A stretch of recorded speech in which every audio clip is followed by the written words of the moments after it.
If you're having issues with the garbage disposal, before you call your plumber, always try these two things first.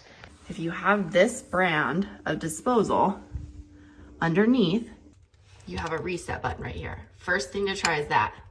Now, sometimes you reset them and they got tripped up because they're clogged or they're jammed. And you can take this tool and you can get these going again. And a lot of times someone just put something in here that maybe it couldn't handle, and you can get it going again.